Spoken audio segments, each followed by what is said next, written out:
To me, enough is enough. They just wanna hurt us, bring us down, bring us down. Enough is enough. We won't let them hurt us, bring us down, bring us down.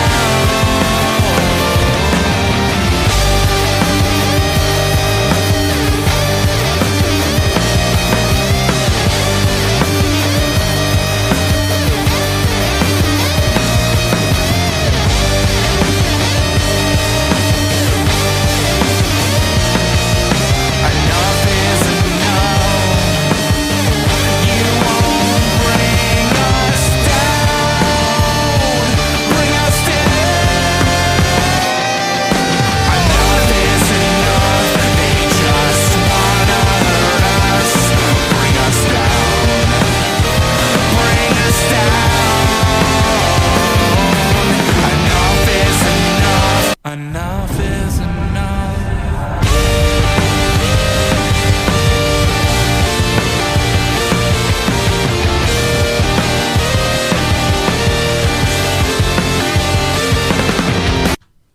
Hey guys, welcome back to the Indie Wrestling Corner with another episode of Under the Ropes. I'm your host, as always, the queen of the indies, Tiffany. And today, this is a long time one that I've been wanting to do, and I feel like I keep running into you. So, welcome my good friend Milo Mirra. How are you? I'm doing wonderful. How are you? I'm good. I'm excited. I feel like I said, I've been seeing you like every weekend like, in person, right? Yeah. I mean, I think it's been like every weekend. Yeah. But, it's been crazy recently. I've just been wrestling like every weekend, so or at shows. So. Yeah, definitely at shows, whether you're wrestling, hanging out at shows, or whatever it is. Yeah, so I've definitely been running into you, so which is great. Mm-hmm. Guys, if you're new here to the Under Rope series, here I interview everything independent wrestling, whether it's wrestlers, promoters, referees, backstage, and I got you covered. If you guys got any questions for Milo, feel free, drop them into the chat. I'm sure he'll be more than happy to answer all of your questions. And please push the stream. Let's get some people in here. You know, it'll be kind of fun. It's a party. I feel like a lot of people are home today, which is great too. I already see a couple of people into the chat. Thanks, guys. What's going on? Ed's in the chat. He goes, "Let's go. Brother Steven is here." I feel like we have That's an old name. This is crazy. So let's start off hot, because it's like a lot of times, like I kind of, like to start off with a certain way on this podcast, but I feel like we're going to start off hot. We're going to talk about like your pogo stick, and how this has made you insanely viral. That like every clip that's being posted, whether you post it or like somebody else post it, like I've seen million views happening. How crazy is this? Oh, it's insane. I always knew that the pogo stick was gonna like go viral when I finally brought it out, but I wasn't really. I was pretty surprised at how much it took off immediately, right? It was like the first clip I posted with it, like kind of just went insanely viral. Like the first ever like crossbody I did off the pogo stick at Rad Pro, it got like 50,000 views, and I was like, whoa, okay. I'm like coming from an account that had like, I had less than like 1,000 followers. Like it wasn't like anything big. And then the Limitless clip came out from the Limitless Rumble, and it just blew up. Like the Limitless clip got 1 million views, my clip got 1 million views, the Twitter clip that Grapple Clips posted got 1 million views, then Bill Burr mentioned me on his podcast, that got more views. It just went nuts. It was like crazy. In like the matter of a week, it just went all insane. So oh my god, it's been nuts. That's crazy. So like you knew like this was gonna be like hot pretty much. So go ahead. yeah. I mean, like, I knew that nobody had ever done it in wrestling before. Yeah. Right. Like, the pogo sticking community is pretty tight knit and niche. So I know pretty much. I always say to people that like if you ever see somebody do a backflip on a pogo stick, it's likely that they're one of my good friends.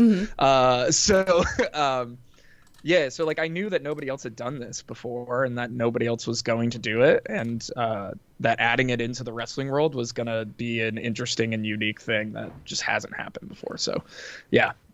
then it's like your job. Like I tell this to like wrestlers all the time that it's your job, right, to get me on board. Never mind the fact of like promoters and all that stuff like that, but as a fan, right? Like someone like me, like there's a million wrestlers out there. I mean, this is what interviewed like 256 or whatever like that. But like, you know, there's a million wrestlers out there, and it's like, you know, you're all trying to get your spots, right, and to get noticed and everything like that. So where is the connection between you and the fan, right? Just as a wrestler and stuff like that. And I feel like that you've just established this, you know, that it's like, oh, this is something that nobody's done before, and it's very different, and just getting people on board. So so kudos to you for, you know, doing this. So, but talk to us a little bit, you know, a little bit more of like how you got into it. So again, like, you know, maybe fans are not as familiar and may not know your story. So tell us a little bit about that. Yeah, for sure. I mean, like, pogo sticking was the first love. You know, I've been a wrestling fan my whole life, but when I was like 8 years old, I was just scrolling on YouTube. I had actually like gotten for Christmas that year, I had gotten a pogo stick for Christmas. My parents just like saw it at the toy store and got it for me. But I like tried it and I wasn't able to do it, and I was like getting frustrated, and I was like, whatever. But then like I think like 2 weeks later, I'm scrolling YouTube, and on a featured video, there's this video. It's called Flybar 800 Flip Variations, and it's just this dude on a big pogo stick doing backflips on a pogo stick. And now me at 8 years old, I'm like, oh, I'm obsessed with like the X Games. I'm obsessed with skateboarding. I'm obsessed with action sports in general. And I see this guy doing flips on a pogo stick. I just got a pogo stick. I said, that's awesome. I want to do that.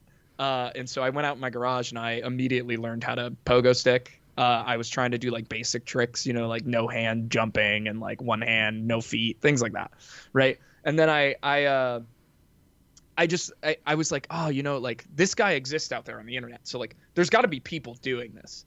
And so I was a pretty tech savvy kid. I went on the internet and I said, hey, extreme pogo sticking. And a website popped up called xpogo.com. And they had an internet forum. They had an online forum with a bunch of people who were doing tricks on pogo sticks. Oh, wow. So I just like yeah, pretty young, right? This is like the crazy like generation we live in, right? Like where it's like I was like 9 years old on the internet talking to strangers about pogo sticks. But it was super cool, and I met like a ton of my best friends nowadays from that. And that's basically how I got into pogo sticking. I just like started talking to these people, posting videos on this forum, posting clips, and then eventually like meeting up with people and going to pogo stick, and then. I can keep yapping. At like 16, I turned pro. I went to the World Championships for the first time and did pretty well. And then the company Xpogo, they were running stunt pogo shows all around the country, doing NBA halftime shows, NFL halftime shows, all sorts of different crazy state fairs and stuff. And so at 16, I went pro. I was sponsored by the pogo stick company that makes my pogo sticks, and I was traveling the country, jumping on my pogo stick, doing shows for people. That's which crazy. was super, super fun. And yeah, that was my story with pogo sticking. Wow. That's crazy. Yeah. Oh man, I see peeps in the chat. Desmond Cole's in the chat. What's up? He goes, my guy, Pogo. What's going on? And said he's gonna listen to this while he shovel. Be careful. It's very like icy and very bad out there. So please be careful. Dude, be careful. Shovels. Maybe you could figure out like how you could do something cool with like the pogo stick and shoveling. Maybe, you know, like kind of cool. I like it. It would be tough. I'm going up and down. I'd have to like be like a really quick scoop at the bottom of the jump. I don't know. But you'll be breaking the ice, which might help him like make it a little bit easier. Or, like... Good cop, bad cops in the chat. What's up? He goes, could not find an anagram question, but just discovered Milo is a chocolate-based drink. So what's Milo's favorite drink? What's my favorite drink? Okay. The question is like, are we talking like non-alcoholic or alcoholic? Because there's two different answers. And the non-alcoholic answer is Mountain Dew Baja Blast. And that is by far and away my favorite drink, non-alcoholic drink. Alcoholic drink is an old fashioned. I'm a big whiskey guy. So that is the way to go for me. That's awesome. Kapaka goes, oh crap, this is the pogo stick guy. Those clips are awesome. Pretty sure I watched them on Limitless this weekend too. You did. You did. You did. So let's segue into that. That's a great way to segue into like Limitless Wrestling, which is amazing. I will always put over Randy. Like, I love what he's doing. Like, I gotta get back up there. Like, I always say that. Mm-hmm. Like, so he's doing amazing things with Limitless Wrestling. But you got to team up with Jermaine Marbury, which I still have to put him on my podcast. So stay tuned, guys. I gotta have that happen soon. And you guys, you know, swipe right, you know. And I was like, I don't know, maybe I should swipe left, but I don't know. Ricky, I might swipe right a little bit with, I love that. So, yeah, talk to us a little bit about that. Yeah, I mean, last year I had set some goals for myself, right? I wanted to wrestle 50 matches. I wanted to debut in like 10 different promotions, things like that. And I actually ended up hitting a lot of my goals. And one of my stretch goals was actually to debut at Limitless. I went to Limitless was the first show outside of Chaotic Wrestling, which is my home promotion, that I went to after I debuted. Mm-hmm. And, you know, Limitless has a huge reputation in the New England indie wrestling scene, and is so well known for like running these phenomenal shows with the best wrestlers in New England and around the country and around the world. Honestly, Randy brings in some of the best talent in independent wrestling. And, I knew from the day I stepped foot into a Limitless Wrestling show that like that was where I wanted to be. Like, I want to be at Limitless Wrestling. I want to be wrestling there. And when Randy hit me up for the opportunity for the Rumble, I was ecstatic. I was like, yeah, let's do it. I'm so in. And I knew that I had to like make an impact, right?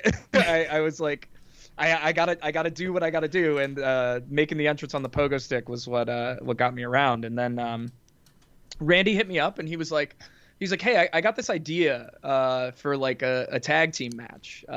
So he was like, I'm looking for opponents for Swipe Right. He goes, I got Jermaine Marbury booked. He goes, I think we could have a really fun tag team with two exciting baby faces of you and Jermaine put together against Swipe Right. And I said, that sounds like the greatest idea I've ever heard. I love Jermaine and his gimmick and the basketball gimmick. It's incredible. It's so genius, and he's been doing such awesome things around New England that I was like, I had wrestled on shows with Jermaine, and I was like, yeah, 100%, let's do it. This sounds incredible.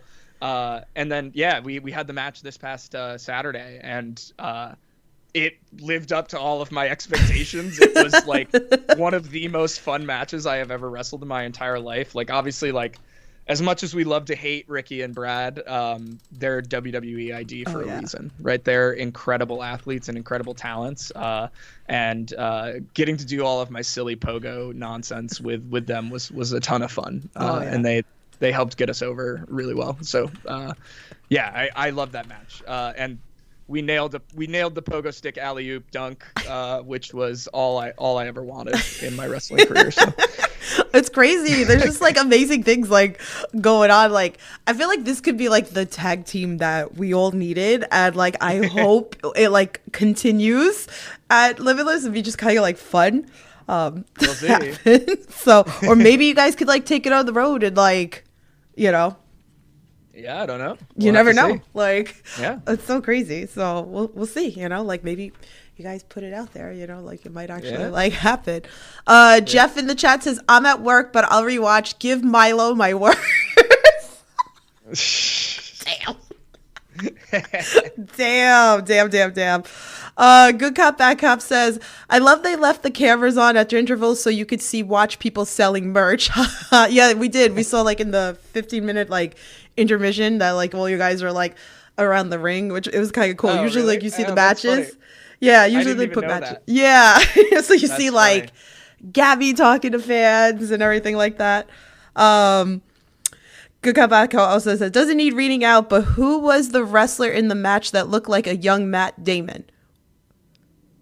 Which one? The one that he wrestled, or in another? Brad Baylor, maybe? That's what I'm Brad thinking. Baylor. He's thinking. I'm thinking it's Brad Baylor. Yeah. It's funny because when I first saw Brad Baylor, all I could think of is that he looks like a Ken doll.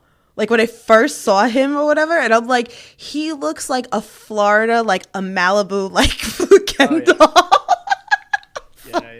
But a shout out to him too. Again, like you said, obviously, like they're doing something right. The WWE ID. I just watched him and Trayvon Jordan go head to head at Fight Life, which was insane.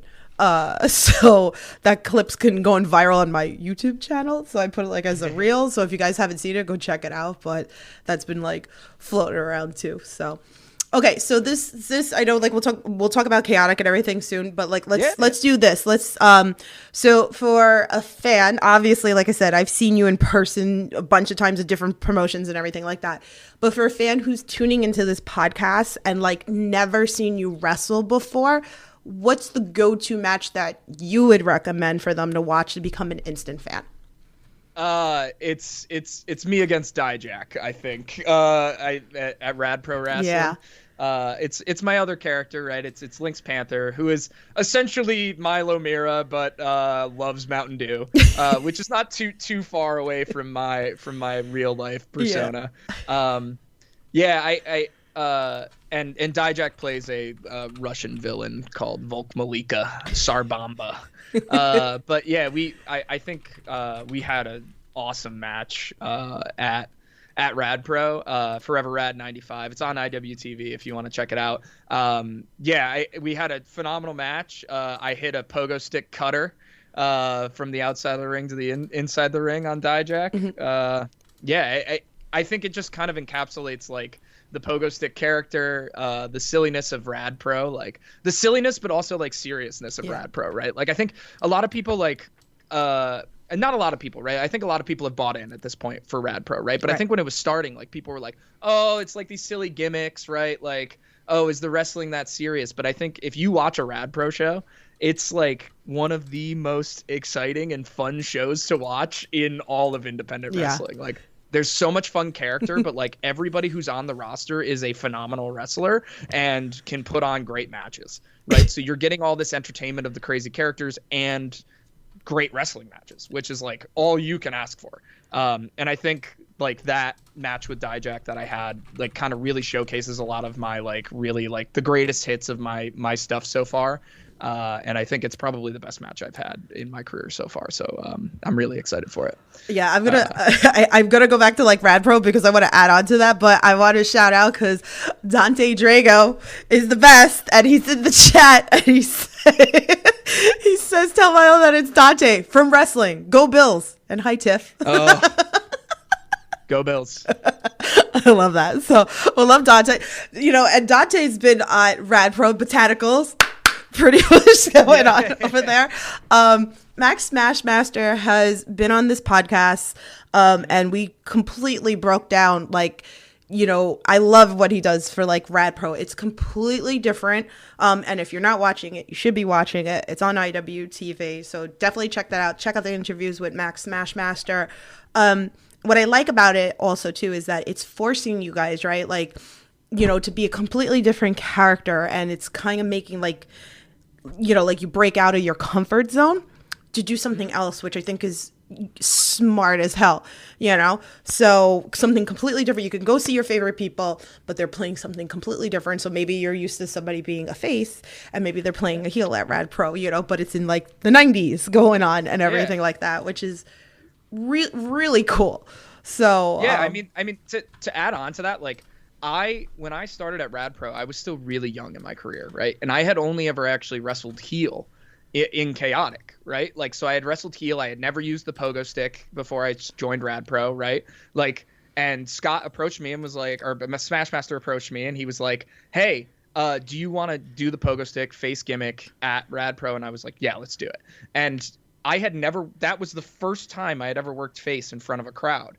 Right. And so like that really broke me out of my comfort zone, like you're saying, and it really allowed me to like think about how I could actually use the pogo stick as a gimmick and bring that into things outside of Rad Pro, which is like, so like at this point, right, like Lynx Panther and Milo Mirra are not too far away from each other in character, right? Like they're pretty similar. And that's just from like, I got given this like sort of different gimmick at Rad Pro, and I kind of realized that a lot of the stuff I did there worked and got over with the fans. And I was like, well, if it's getting over the fans here, like why not bring it elsewhere? So yeah, it helps us break out of our comfort zones and like try new things that could work elsewhere as well. So yeah, it's been Rad Pro's amazing. It's crazy. I think one of the other things too is like, not this past Rad Pro. I mean, I was at the last two. Last year, so 2023 or whatever, Wrestleville, was it right? Yeah. And then you and Bryce Donovan like teamed up.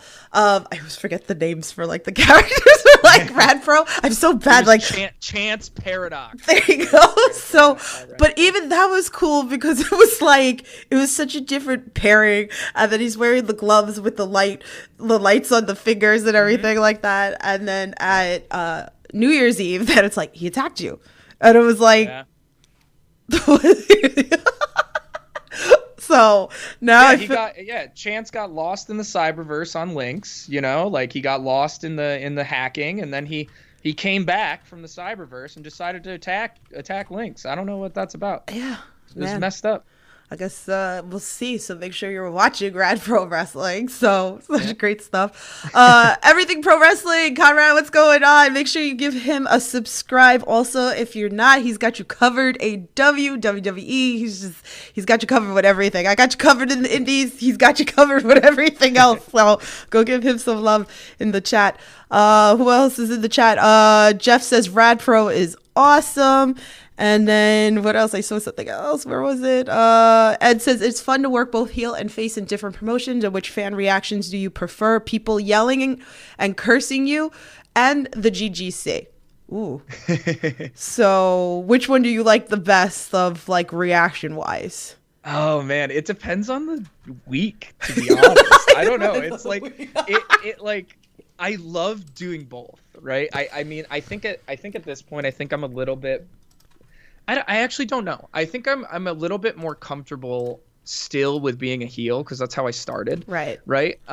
So like I think my emotes and everything with the GGC character is like I a little bit more finely tuned than my Extreme Athlete character at the moment.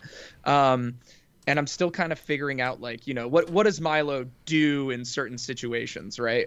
With the pogo stick and face character. Whereas as a heel in GGC, it's like I'm pretty locked into that character and that faction. So I'm like, when I walk through the curtain, that flip switches, and it's just like I'm the evil, miraculous Milo Mirra, and I am trying to ingrain everybody into my cult and destroy anybody in my path. But yeah, I don't know. I think I will say that like there's nothing quite like flying off my pogo stick and hearing the pop of the crowd when that happens. Like the adrenaline rush I get is insane. So I think that's probably my favorite type of reaction from the crowd. So crazy. But I do love doing both. I love working heel as well. It's really great when you really notice that you got under a fan's skin like just enough that they're yelling at you, and then you say something to them, and then they just stop, and you're like, oh, I got you with that one. You don't know what to say back to me. I think wrestlers like kind of gave up with me because I clap back, and then my goal sometimes is to break. Like the kayfabe sometimes. So I've done it. I've been very successful at a lot of promotions. So now I have people who just walk away from me and don't even acknowledge me anymore. Charles Mason was one. I think Logan Black was one. Like they just like shake their heads at me now. Like, but yeah, they gave up on me or whatever like that. So, but yeah. That's so crazy. All right, so let's talk a little bit about Chaotic Wrestling. They're doing great things up there. I'm glad I got to come up it's been a while for me to go up to Chaotic. It was a couple of years. So if I got to come up a couple, was it October?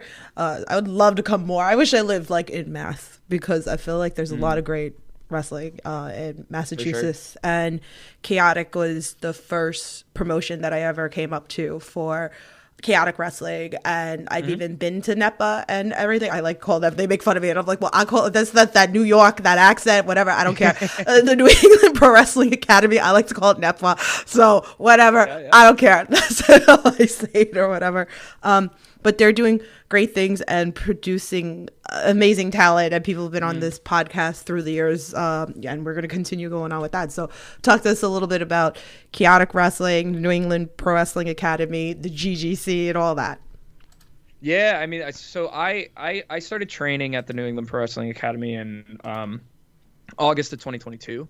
I attended a fantasy camp, which we have another one coming up in February. If you're interested in learning how to professional wrestle, you should go. And it's how I started. But I started training in August of 22, and I was training for about 6 months when Chase brought me up to his office, Chase Del Monte, and he said, "Hey, have you thought about getting gear? I might have a match for you this weekend." And I was like, hold the phone. I don't have any gear. I don't have a name. I don't have any sort of thing figured out about a character. But yeah, sure, I'm not going to turn down an opportunity. I'll wrestle. So I in like a week, I managed to get like a pair of tights made. I picked out a name. It was Stephen Payne. Terrible name. Absolutely awful. I hate it. But that's what I debuted as. So, and then, I had my first match at Chaotic Wrestling in Goffstown, New Hampshire against Shannon Levangie. So that went pretty well. And then from there, Chase approached me and he said, "Hey, like, Jeriel Rivera is doing this whole God's Greatest Creation gimmick, and we're thinking about turning it into a faction. And he needs a tag team partner. And I think you could do really well getting with Jeriel. Jeriel had a few years of experience at that point. I was one match in, so pairing me up with somebody who had a couple years experience and could kind of show me the ropes and lead me in learning how to be on shows was great. So Jerry and I became a tag team. I think our second match ever was a tag team title match against Shot Through the Heart. And then from there, the group's kind of just built. And it's gone through a couple iterations. Jeriel got injured, and Armani Chaos joined the group. And Armani and I took a ride as the Chaotic Tag Team Champions until I eventually turned on Armani because he didn't really fit with the vision of the GGC. And then we gained Max Smashmaster as Arcturus, our leader, and then we gained some orphans of cause, and we indoctrinated some young talent into our fold by making them drink the elixir and join the GGC. So. We have a fun little cult going on at Chaotic Wrestling, and we're trying to get everybody involved. So I love that. Wait, let me give love in this chat because this chat is awesome. We got Thomas from BMT's in the chat. He goes, "What a dreamboat." Uh-oh. Is he on the list of husbands pretty much? Jose's in the chat and he's breaking me. He's saying buzz. So I'm going to go back. I'll go back to Focus Pro because not Focus Fight Life this week because there was a food truck and the guy gave us buzzards and Jose goes, "Oh, so I'm gonna put this in my pants for it to vibrate," and I lost my shit and I was like, that's it. Tristan Kyle's in the chat. He says GGC versus SSC. Silverstream Collective versus you guys. I'll have to pitch it. I like that idea. Thomas says, "Are you guys talking about wrestling or pitching Netflix documents?" I think wrestling. I think, but it could. I mean, maybe the GGC will one day grow beyond wrestling. Who knows? Oh, we're gonna get on Netflix, like subscription. You never know. It could be something that you might see it on IWTV maybe or whatever. Jose's dying at me. I can't. I love all you guys. You guys are amazing. So there's about 50 people watching in the chat. Make sure you share the stream, hit the like button, all that stuff. I appreciate every one of you guys. So, so Focus Pro. that I brought up also too. So I got to finally get up there. They're doing great stuff as well. It's crazy. So you worked Lucas Chase. Like, I like to call him Man Bun Lucas, but I feel like he's getting away from Man Bun Lucas, and that's crazy. But you guys really went wild, and I mean, he was bleeding a little bit. What did you do? Yeah. We were. I mean, he probably deserved it, but you know. No, definitely not. I threw a wild forearm that caught him in the nose, and sadly that really messed up his nose at the moment, and he just started gushing. Yeah. Lucas is awesome. I had so much fun working with Lucas, and we had a really, honestly, a great match. I thought it was a lot of fun, and like the blood added to it, which was nice. Whenever you get that opportunity, when it's an accident, you kind of got to use it and try and make the visuals happen so that the fans see it. Yeah. And we had a great match. I thought. Actually, a funny story about that match is like I go out and make my entrance, right? At Focus Pro, I'm a heel, and with the pogo stick and being a heel, it can be hard at times. But I go to jump onto the apron with my pogo stick, and I go to jump on the pogo stick, and so my pogo stick runs on compressed air, and I have to fill it up with air before the show.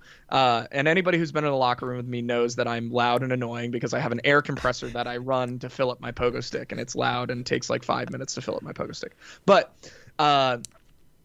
I forgot to check if there was air pressure in my pogo stick before I went out, and I go to jump on my pogo stick to get on the apron, and I go, oh shit. There's no air in this You were thing. showing off too much before the show because I was taking video. I was taking video of you, so you were showing off too much. I was jumping too much before the show, and I was like, I get out there, and I'm like, well, the pogo stick's messed up. I think it's fine for the thing we have called, so let's just let it ride. And then it ended up working out, but that was a funny story, is that my pogo stick was like basically broken for that match, and we ended up making it work. But I don't think the fans knew, which is good. They could just go with it. They were having a good time. Like, yeah. It was a crazy show. So, and shout out to Lucas Chase, because I feel like he doesn't get enough love, and he's just doing great things in the independent scene. Yeah, Lucas is awesome. Lucas and I have worked a few times, but that was actually the first time we've gotten to have like a more serious match. Mm-hmm. We've worked together at Wrestling with Character a few times, which is more of like a kids focused show. So we've done a lot more like fun, silly spot and character stuff at Wrestling with Character, which is super fun, and we have a blast doing that. But like, we were both excited when we were talking to each other in the locker room. We were both super excited to get to work like a more serious match together. So I hope it lived up to his expectations. It was good. After the show, I was like walking around, and then like I walked to like check on him, like, you good? He goes, Tiffany. He was like, in that moment, he goes, I'm gushing blood. He goes, and all I hear is, he's like, I fucking heard you. He was I was like, damn, I get called out. I was like, I get called out by all these wrestlers or whatever like that. I was like, I care, man. Like, whatever. Like, I don't like to see my friends get hurt. I don't care. Whatever. Call me out. Yeah. All right. Do you have any pre-match rituals? Pre-match rituals. I pace a lot. I'm a big pacer. If you ever see me like right before my match behind the curtain, I am like just sprinting back and forth, and I just pace. The other thing I do, what else do I do?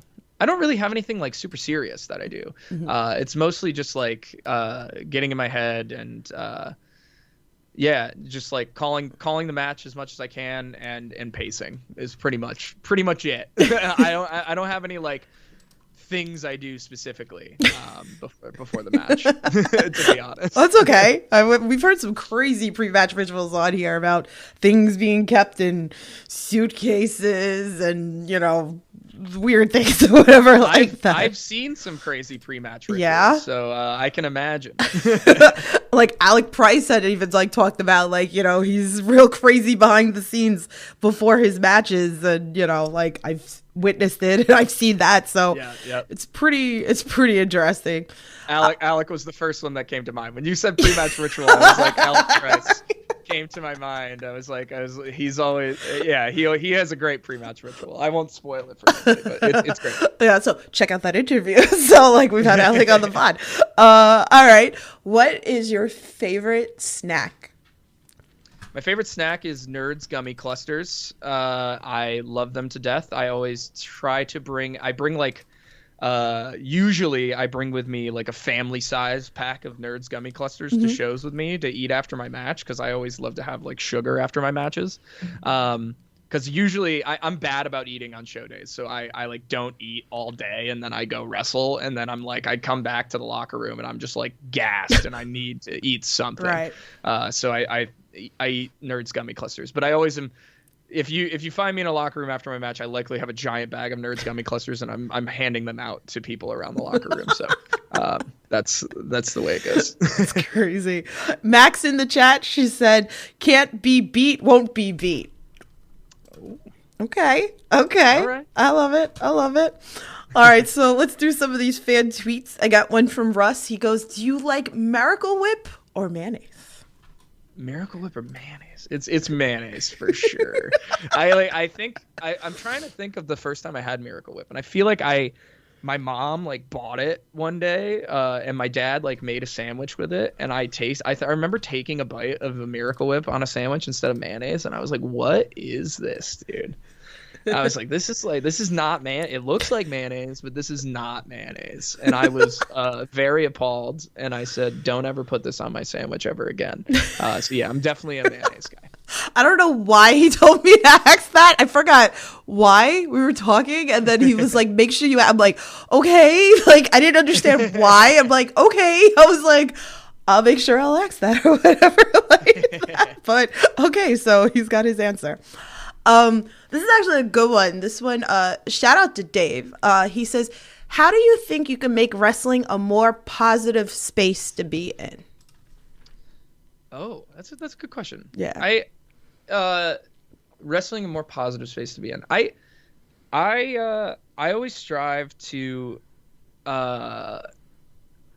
be as nice as I can be to everybody at the show, right? Like, and like as accommodating as I can be, and all those sorts of things, right? Like, so I always try to say thank you to everybody who's working on the show, no matter what they're doing, or like the ring crew, everybody who's working production, trying to say thank you and just like appreciating what all of those people do for wrestling shows is, I think, super important in helping make it more positive, right? Like it's a lot of the time a thankless position at shows, but like if that ring didn't get set up, or like that production crew wasn't making me look as good as they do, that would be, we wouldn't be doing what we're doing. I think the other thing is like a thing I always try to do with new students at New England Pro Wrestling Academy is just like trying to just show them the ropes and being patient with all of the newer students, right? Like something that like was really great for me when I was starting was like we would have open ring on Wednesday nights, and a lot of the veteran guys would just like, I'd be trying stuff, or like I'd want to learn new things, and there was like the culture of like just ask a more veteran person, and usually if they're not doing anything, they'd be willing to help. And I've kind of tried to just like pass that along as I've become a more veteran presence at NEPWA now that I've been around for a couple years. And just like whenever we have new students, just trying to help them learn pro wrestling, learn everything about it, right? Learn the business side of things, learn how to actually do all of the wrestling things, and being patient with them and helping them. I find that like if we help each other, then it becomes a more positive space as well. And yeah, always supporting the homies. Yeah, buying merch from my friends and wearing it all over the place, and retweeting everybody's stuff and hyping up the friends. So, yeah, I think that's my thoughts on making wrestling a more positive space. I love that. So that's that's pretty awesome. Oh, actually, so Andy's in the chat. He goes, "What's next for the GGC?" What's next for the GGC? So I mean, we kind of set up some story at Pandemonium. So at Pandemonium, the collective of the GGC, the me, Jeriel, and our orphans, we took down Dijak in a 4v1 handicap match. So that was good, and that kind of helped establish the GGC some more.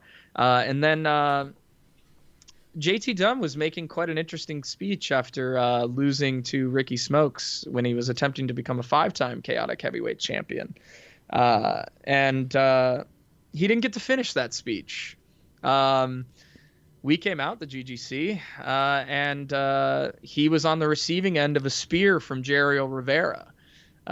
So we'll have to see. I think the GGC might have some things to say to JT Dunn and his band of friends. So we'll see what happens. Tune in on January 31st for Chaotic Wrestling. And if you're can't get tickets, you can't go there, or you don't live like in Massachusetts, then you can actually watch it on Twitch. And if you have Prime, you get a free subscription. You know, you can use your Prime to get a free script, and you know you can chat with all the people that are live in the chat. Then you can watch the VODs as well. Yeah. If you subscribe on Twitch, twitch.tv/chaotic wrestling. Pretty cool.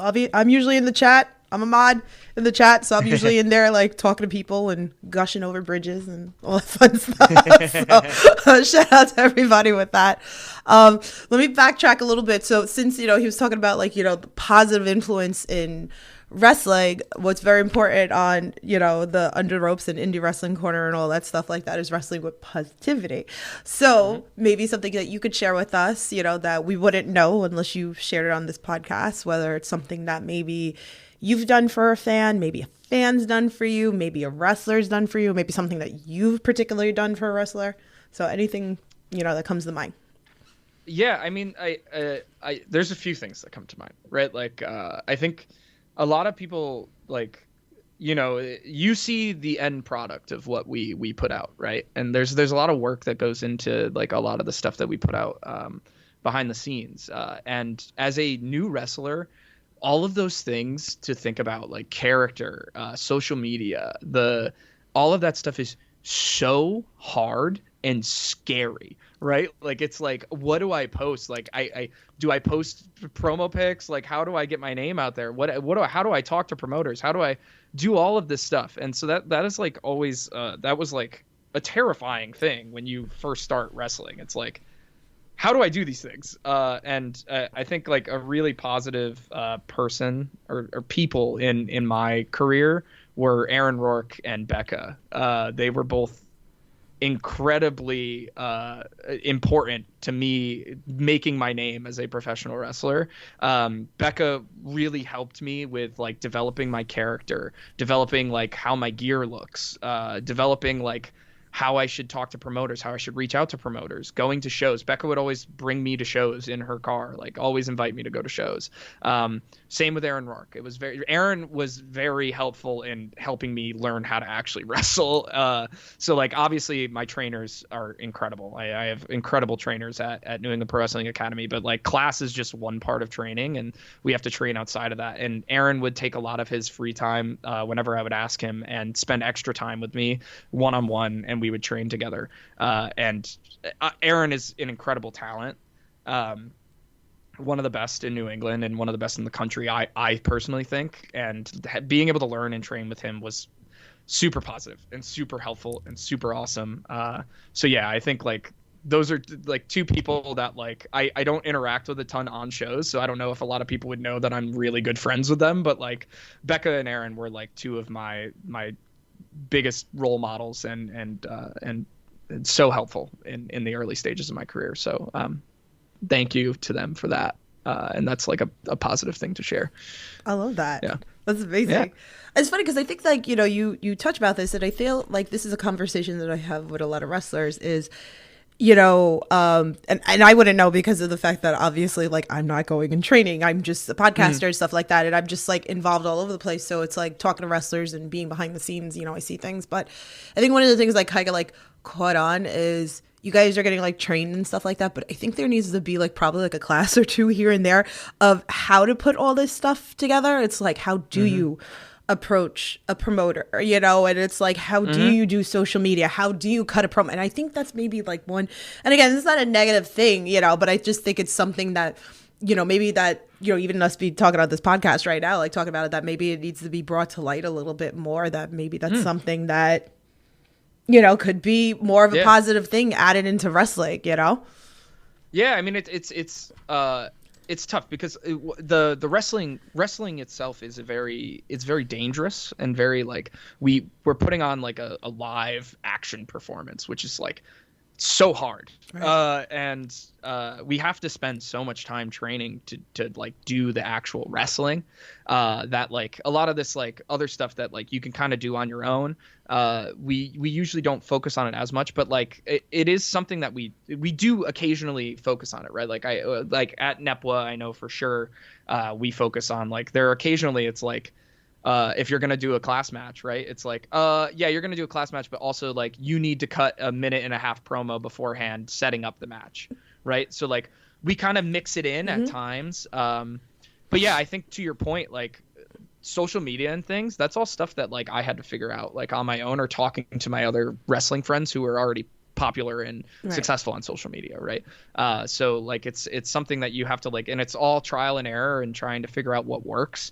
And me and I actually, I'll bring up Jose Zamora is another trainee at New England Pro Wrestling Academy, and he's kind of just getting onto the scene for his wrestling on shows, but he's big on social media because he's been posting his training videos, and me and him talk all the time about like different kind of posting strategies and like when we should do things and how we should post things and what gets better interaction and how we should do that. And like we always are collaborating on all sorts of things like that. So yeah, it definitely can be something that like could be taught a little bit more. See, sure. So maybe you should like run a seminar and, you know, get paid.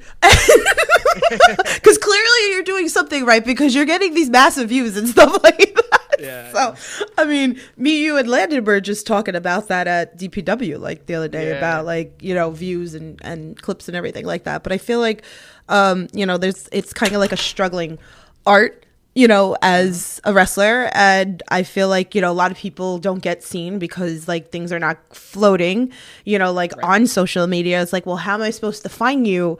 You know, like I found wrestlers on social media that I had no clue about until like maybe I've seen a clip of them wrestling, and maybe like, you know, wrestler X shared it. So that's why I saw it in the first place, you know? So yeah, very important. So like, I feel like, you know, again, not negative, all positive here. Yeah. I mean, like, I think like another thing is just like making all of those things, all of like your social media and everything as accessible as possible. Right. Like I kind of so like my shoot job outside of here is I'm a software engineer. So I have a lot of experience with the internet and technology and coding and all of that stuff. So one of the first things I did when I changed my name to Milo Mirra was I made a website. Like I made a website for myself, and I said, I'm going to snag this domain name, milomirra.com, and I'm going to make it so like if somebody Googles Milo Mirra, this website's going to pop up. It has a link to my Instagram. It has a link to my Twitter.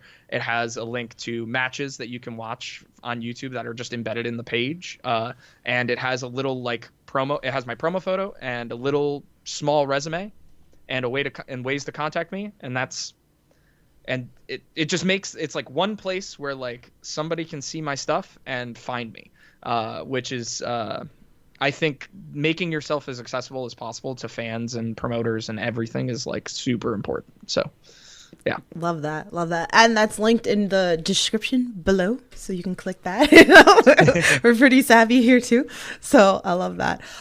So I have 2 final questions for you. If you guys have anything else in the chat, feel free, drop them into the chat. So we just started 2025. We got a whole year pretty much. What's some goals you want to accomplish this year? Oh man, one of the goals I want to accomplish this year is I want to wrestle internationally. So whether that's Canada or flying over to Europe, I don't know. We'll see. But I am trying very actively to make that happen. I think another, I have a I have a list of singles matches that I want. I tend to keep it close to the chest. I don't really reveal a lot of it because I want it to happen organically. But yeah, there's like a bunch of singles matches that I want that in 2025 that I hope will happen and I think might happen. And as they happen, I usually post about it and I go, hey, this was on my list. But damn, you're not going to manifest on this podcast and like put it out there? Man, I can put some things out there. Manifest it. I think it's pretty obvious. Like, well, maybe not obvious, but like there's a lot of people who have wrestled in Chaotic and like other promotions that I've wrestled at that I want to wrestle. So last year, a couple of people on my list that I got to wrestle. I got to wrestle Dijak, which was one of the big one of the huge ones on my list that I didn't think was going to happen, but it ended up happening, which was awesome. Anthony Green, I got to wrestle. He was also on my list of people. And Seabass Finn was another one. Seabass is one of my best friends in wrestling, and getting to wrestle him was super, super fun. This year, let's see. Another good friend of mine that I haven't wrestled in singles is Mortar. I want that to happen really bad. I think Mortar and I could put on a banger of a match together. TJ Crawford is another one that I really, really want to get in the ring with. Alec Price is another one I really, really want to get in the ring with. It almost happened at Rad Pro, and actually is how Dijak happened. But yeah, I would love to get in the ring with Alec Price. And yeah, I think those are the three I'll put out there. I like that. Mortar, TJ Crawford, and Alec Price. So. Damn. Now he put it out there, so it's gonna happen. It's just gonna happen. It's just what it is. So. I'm always about manifesting, and then things happen all the time. Good Cop Bad Cop says, I bet getting a pogo stick in the overhead bin will be a challenge. I have to check it. I've been through this all before, right? Like, so like it does not go in the overhead bin. It cannot go on the plane with me. I have to check. I have so actually how I travel with is I have a golf club carrying case that, like, as long as you have sports equipment in it, it doesn't count as oversized baggage. This is a fun hack with the thing. So as long as it's under 50 pounds and it has sports equipment, it's not oversized baggage. So I use that to travel with my pogo stick. Usually I'll pack all my clothes, my pogo stick in there, and then I'll have a carry-on as well, which I think will be used for my gear when I end up traveling. But yeah, so I have methods of travel. I've been through all this with pogo shows before, so there's that. I love that. I definitely love that. You always come up with interesting stuff, Good Cop, Bad Cop. So like, really, I'm really here for it. So. All right. So my final question, and again, if you guys got any other question, drop it into the chat. Then we'll talk about what he's got coming up or whatever. So again, we have like fans, that, talk about, like maybe they want to get into wrestling, or, maybe they started, like maybe it's like all amateur pretty much, like here and there. Mm-hmm. What's a piece of advice, because you're seasoned, what's a piece of advice that you would give, those fans? Go to a wrestling school. Find a wrestling school by you that has like drop-in classes, or like a way for you to a way for you to tour it and see what wrestling's like, and go there and just try it, right? Like the hardest thing about getting into pro wrestling is taking that first step and that like dive into just like doing it, right? Like it's a scary thing. Like wrestling school can be expensive, but if you really think that like wrestling is something that you want to do, there's no better way to do it than to just go to a wrestling school, right? So like New England Pro Wrestling Academy runs fantasy camps every 6 months, and that was how I started. It was just like it's like $70. You drop in for the day, you get like 6 hours of pro wrestling, like basic training, and you take a bump, you learn how to run the ropes, you do some basic like ring movements, right? You learn basic holds, right? That sort of thing is such a great like intro into pro wrestling, and like from that day of training you will know whether wrestling is for you or not, right? If you want to keep pursuing it, because I think it's usually when people take their first bump is when they know whether they can continue with wrestling or not, because it doesn't feel great. But I think find a wrestling school, find a reputable wrestling school that has like a promotion attached to it and trainers who are known around the business, and just go and train. That's really the only way to do it. Chase Del Monte's been on this podcast before, and he's talked about the fantasy camps and the New England Pro Wrestling Academy, and again, even Max Master has been on here a couple of times too. So you can check out those interviews. They go a little more deeper into it. If you're curious, if you haven't watched it, just go type it in on the Indie Wrestling Corner. You'll definitely find those interviews. They'll pop up as well. So that's pretty important. If you're in the New England area, if you're in the Boston area, like we're having one on February 15th. I think it's the Sunday of that weekend. I think it's the 15th or the 16th. Yeah, the 16th. That's Sunday. 16th. Yeah. There you go. Perfect. It's that Sunday. Yeah. Yeah, we're having one. Sign up. I think spots are filling pretty quick, but like you come, try wrestling. Pretty cool. And there's nowhere better to do it than New England Pro Wrestling Academy. Yeah, It's great. My trainers are incredible. So they have the gym in there. They have the 2 rings in there. You have great trainers in there. So definitely go check that out. I even tell like the regular wrestlers, whether they're from New York, New Jersey, wherever it is. I mean, you can drop in, like Chase has talked about that also too. Like if you want to come like train for like a day or 2 or whatever like that, for sure. You could do that. And then you can do like a punch card. Like we talked about all this stuff. So again, if you want more information on that too, check out that interview as well. Mm-hmm. So what do you have coming up that, if the fans, they want to come see you, support you, all that fun stuff? Yeah. So I have my next date in January is actually the 31st. It's Chaotic Wrestling in Watertown. I think it's in Watertown. I should probably double check that. It's Watertown or Tewksbury. Those are our 2 main venues. Yeah. So I have it's Watertown. I was right. We have we have Chaotic Wrestling Watertown January 31st, and then I'm gonna be around. We have February. I usually make my schedule post on my social media on the 1st of every month. February I have a lot of dates coming up. I'm gonna be in Chaotic a bunch. I'm gonna be in APW. I'm coming back to APW next month. Rad Pro Wrestling, of course. Focus Pro in March. Maybe some Limitless dates coming up as well. We'll have to see. So tell everybody where they can follow you again. So like if they're not, they should be following you, but if not, so that they can find these posts and your 1 million view pogo clips and all that.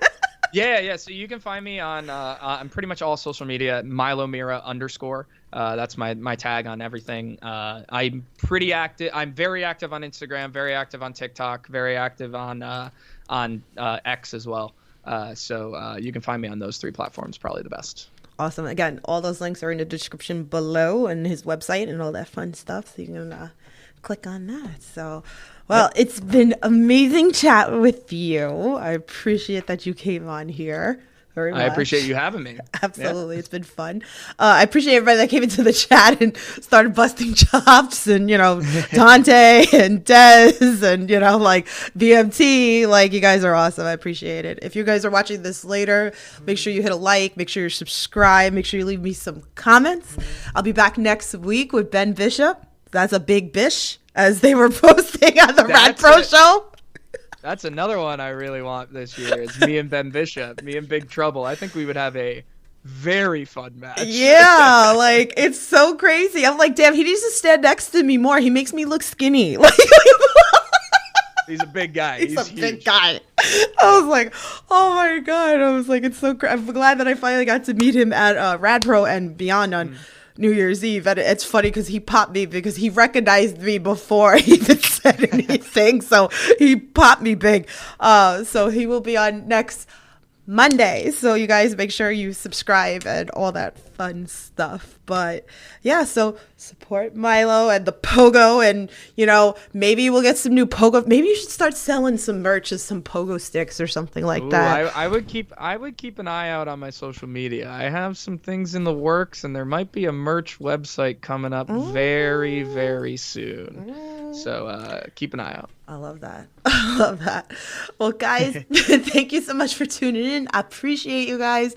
So you guys know the drill. Stay safe, support independent wrestling, and I'll talk to you guys soon. Have a good night. As a tag team, I don't think we can ever him So need to barge.